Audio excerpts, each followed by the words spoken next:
Hey friends, I can't tell you how excited I am to actually be recording this episode. And the reason is because the idea for this episode came from you. You answered a poll and you wanted to learn what you needed to know to optimize Instagram stories for your business. And that, my friends, is what we're talking about today. Episode 196 starts right now. Hey there, welcome to the Lora Shipman Show. We hang out here weekly to talk about things like social media, entrepreneurship, marketing, tools, strategies, tips, and it all starts right now. Hey there, before we get started with this show, I just want to share my passion with you. I love teaching people just like you how to master social media for business, breaking it down into easy to consume and easy to execute steps so that you can see immediate results. So whether you want to start a social media consultancy or grow your brand's presence on social media, I can help. I can help you get started and master all the things that you need to know. So I want you to go over to my website. It is filled with resources, tools, tips, and courses. Visit lorashipman.com. That's LORA shipman.com to get all the goods. Now, you ready for the show? I know I am. Let's get started. Well, hey there, and welcome back to the show. I am so glad you're here with me today because I have got about 12 different things that you can do to optimize your Instagram stories for business. And I think Instagram stories is one of the most powerful things on Instagram right now. I know Reels just launched and everything, but people tend to be all about stories. I love watching stories because they're little short snippets of what's going on in everybody's life and their business. And we're really here to talk about business. So let's dive into what we can do with your stories so that it sets your business up for success. Okay, the first one I'm going to share with you is one that everybody talks about and we hear it a lot, but I don't know that people really embrace it as much as they should. And that is letting people see behind the scenes inside your business. And at first that might sound maybe boring or maybe even a little scary. Like you don't want everybody to see everything that you've got going on. And that's not necessarily what we're saying here. When we say go behind the scenes, show people what it's like in your office space. If you work in an office building, introduce people to your coworkers. Let people see what your desk looks like. Let people see what your to-do list looks like for the day. Things like that, things that kind of give people some insight into what it's like to be you or what it's like to work in the setting that you work in. That really does a lot because it humanizes your brand. It makes your brand a little bit more real to people and relatable, which I think is really important for businesses, is to become relatable. The second way that you can really use Instagram stories to your benefit and to your business's benefit is to do product research. I love this and I do it all the time. I will go ahead and use the poll sticker on an Instagram story and ask people, hey, what kind of product or training or whatever would you like to see? Would it be A, this, or B, that? And then have your audience vote. This does so many things. First off, it allows them to be a part of the process, and people absolutely love to be a part of the process. And the second thing it does is it actually gives you intel to what your audience truly wants from you instead of you guessing. Like years ago, back in the day, we used to have to schedule focus groups, and those were really expensive. And basically what a focus group was is you would pull strangers off the street, throw them in a conference room, and the company would be sitting behind a one-way mirror, and they would watch people interact with the product or service and try to get feedback, like unsolicited feedback about the product or service. And it was expensive and time-consuming, and it wasn't as instant as what we have in the palm of our hands right now, that being our mobile device. Okay, so in line with product research, the third thing I have for you is product development.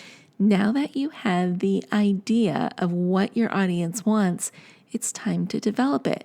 And then you want more input from your audience, asking them, okay, well, what kind of features would you like to see here? That sort of thing, so that you're creating and developing the perfect product for your ideal client. I just think this is such an amazing tool. And I don't see a lot of people taking advantage of it. So if you can come up with ways to figure out what your target audience wants from you, and then what would make the most perfect product or service for them, it's just invaluable. So the next thing is building a community around your brand. This is really important. And it kind of goes hand in hand with what we just talked about, the product's research and the product development. Let your community be a part of the process. Let them make decisions about the final product. And maybe it's things like color, or maybe if you are in info products, maybe it's things about like a chapter you're writing or a training course that you're doing. What chapters or what kind of tools and strategies and trainings would they like to see inside this course? Make them part of the process, because when you do, they have a more vested interest in what it is that you're creating. The next tip I have for you is what I like to call choose your adventure. Remember those books when you were a kid? You would read along, and then at the bottom of the page, you could pick if you wanted to go to page 52 for this adventure, or 62 for that adventure. Well, it's kind of the same thing with your social media stories or your Instagram stories. You're going to pull your audience and ask them what they want to learn about on a day-to-day basis. So let's take, for example, a skincare expert, an esthetician. They could write a poll and said, hey, what would you like to hear about this week on Instagram stories?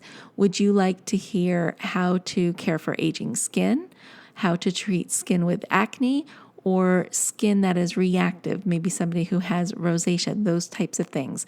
So if you poll your audience there, it does a couple of things. It shows your audience what you're an expert in, and then it also allows you to serve your audience the way they want to be served. So if they decide to go with skin with acne, then you can serve on that all week long and really delight your audience. Okay, so this one, number 6, I really like this one because it opens up the lines of communication with your audience.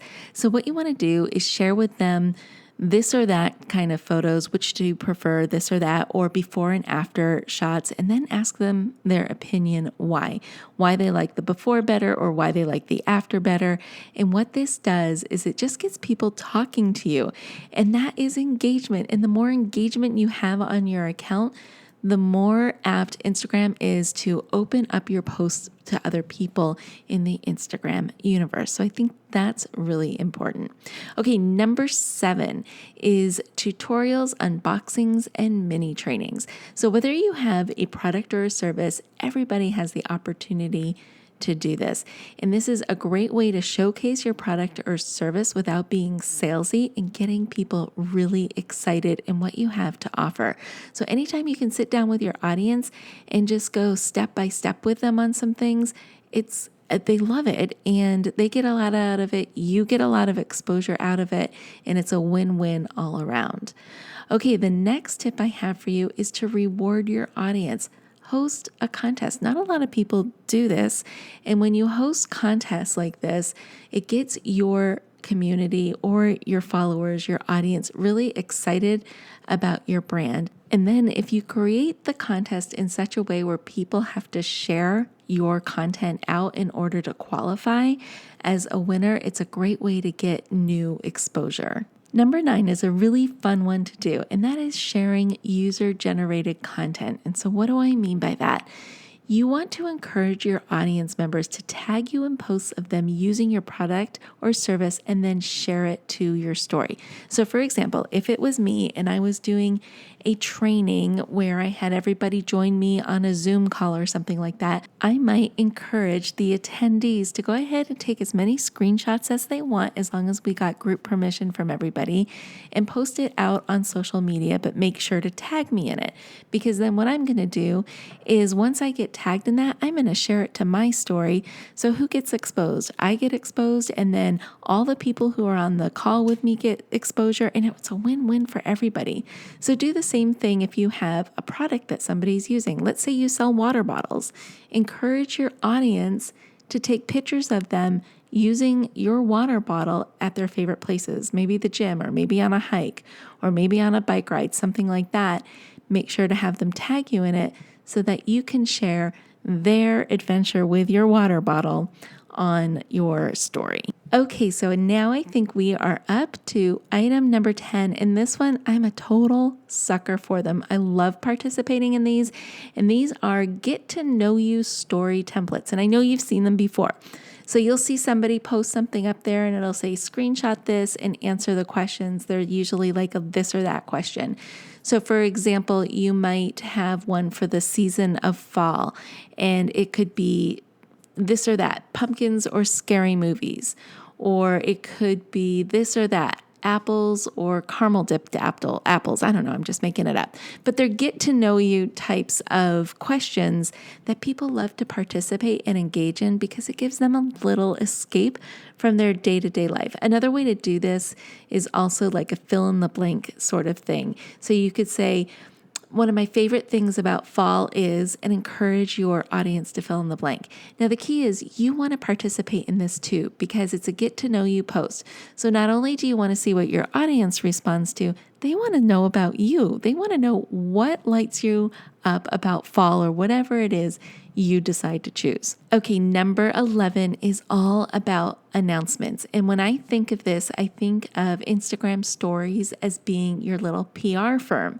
So every time you have something you want to share with the world, whether it be a milestone that you hit, a new product release, a new employee that has just joined on, any of those things, you want to announce it to the world. And instead of doing the traditional route of a press release, make it fun. Press releases, and I'm not like dissing on any press releases or PR companies here, but nobody has time to read this lengthy, written, and it's usually dry press release. Instead, make it fun. You've got video at your fingertips. Go ahead and use that video, make it fun, and celebrate those announcements with colors and GIFs and boomerangs, whatever it is that you can do to make it fun, go ahead and do that. Okay, number 12 is an employee showcase. So if you've got people who work with you in your business, go ahead and introduce them to your audience. It's fun for your audience to see who is working behind the scenes.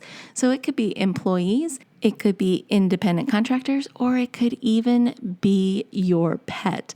I mean, I have 2 office assistants who are sitting by my feet right now, and you guys have met them.